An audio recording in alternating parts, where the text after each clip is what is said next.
Hey guys, welcome back to my channel. If you're new here, please go ahead and hit the subscribe button and don't forget to turn your post notifications on so you get notified when I post another video. So today's video is going to be kind of like an update on my journey with laser hair removal. So it's been a week now since I've had my second treatment. I like to delay before making these videos. I like to kind of just like wait a little bit and see what my skin is doing, see what's going on and whatever. So yeah, it's been like a week now, so I can totally tell you guys how I feel and whatever. Right, so let's start with what happened after my very first procedure. So after my first procedure, I was okay, but then I noticed that my skin was getting a little bit drier, and I messaged the lady because she gave me her contact information, and she was like, if you have any problems, just let me know. So I messaged her and I was like, I don't know if it's because it's winter, but my skin is a little bit drier.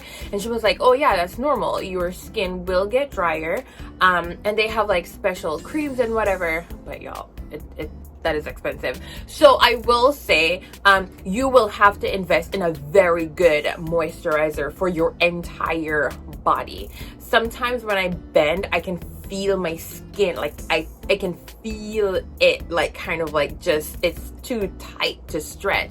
So yeah, that's the only issue I've been having so far. I haven't felt that way recently though, because I've changed my whole skin routine. Did I just say routine? And my skin routine. I've changed the lotions that I use, or I still, okay, so I love lotions and stuff like that, scented stuff. So what I do is I mix them. The ones that have like a heavy cream vibe to it, I mix it with the kind of watery one. Because, okay, I have two types of lotions that I use. The ones that are more watery, I use in summer because I don't want my skin to feel too heavy, because when it's hot, you're gonna feel really icky. And when it's winter time, I like really heavy creams because they get my skin to feel really moisturized. But because of the procedure, my skin is a little bit wonky right now, so I mix my creams and lotions, whatever, I mix them. But anyways, so I got to my appointment. I was a little bit late, so I didn't get my usual lady. I got a new lady. She's Japanese. She doesn't speak much English. My other lady did. She spoke some English. This new lady, she told me that she didn't speak much English or whatever. I told her it's okay. Gestures and very simple Japanese is okay. My listening is better than my speaking, so I can understand simple commands, and if it's followed by gestures, I'm okay. So I went there. It was a hilarious experience because she kept complimenting me. She was like, oh my god, I love your skin and I love your body, and just like, yeah, it was weird because I mean, you're looking at my hoo-ha and you're telling me you love my skin and you love my body. It's a little bit awkward, but it's okay. I guess she was trying to make me feel comfortable, and it was nice. The procedure was the same as before.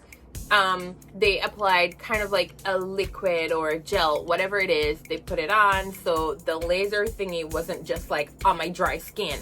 And she kept, what I loved was she kept asking me if it was okay. So there were points when she would do it and she would zap me. I like this. She'd zap me, and then she'd be like, is that okay? And I'm like, yeah, okay. So then I would hear her flicking buttons, I guess, turn it. So she would keep adjusting, and when I guess she put it to the highest one, and when it still didn't bother me, she was like, ooh, that's so cool, you know. And she's like, sugoi. But yeah, and so every time she goes to a new spot, she would warn me, oh, the gel is cold. Y'all, the gel is cold. The bed is warm because they have like heating blankets on the bed, which is nice. But yeah, so the gel is cold, so when she puts it on, it's cold. But she goes over my entire body. I'm not gonna give you all the details like I did last time, but she just went all over my body and she did the same thing. The stuff that they put on you, it feels really nice actually. When it gets dry, it feels really nice on your skin. So far, I don't feel as dry as I did with my last with my very first session. I don't know what it is. It could be my current regimen. What I have noticed though after my first ever appointment was that the hair took longer to grow back. So I'm watching now to see what will happen with the hair this time, because I want to see if it, like, I want to see how it slows, you know. Yeah, the hair, okay, so the hair is growing back a little bit, but it's not growing back super fast. So I'm just kind of monitoring it and see what happens, and yeah, I will share that with you guys as well. So if anything else pops up, I will just add it in the next video that I do regarding this. But yeah, I just wanted to make this little update video. It's not a long video, it's just an update of, you know, whatever it is. And if you have any questions, let me know. I know some persons are having problems with finding laser hair removal places that can do dark skin. I'm really sorry about that.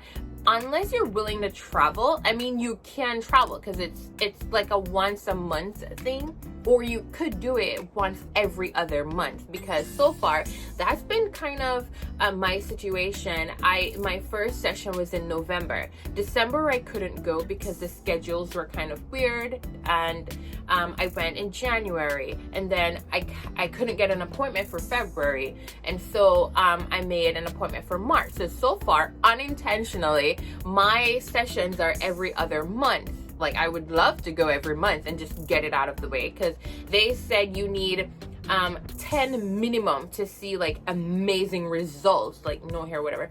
I want to get 12 just to, you know, make sure. But yeah, if you're having issues finding a place in your area, I suggest traveling out, and you will have to do a consultation first.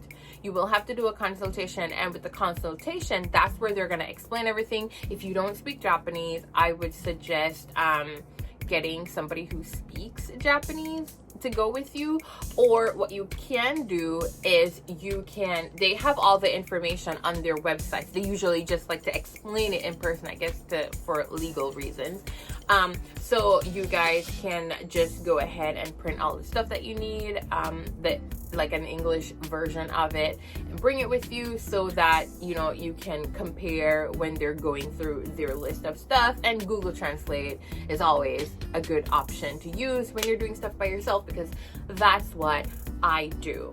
But yeah, if you guys have any other questions, let me know. There are people who have been DMing me. They're not really like general things that I can really talk about. They're just like super specific things, so I couldn't really address them here because it wouldn't make any sense. So I have merch. I forgot to mention this. I have merch. I decided I want to wear some stuff that has my tequila banana stuff on it, so I have some merch. The link is in the description below. I'm still having my giveaway. You guys, don't forget, subscribe, share, like, and, you know, get your friends to come on and be a part of that. So yeah, see you in the next video.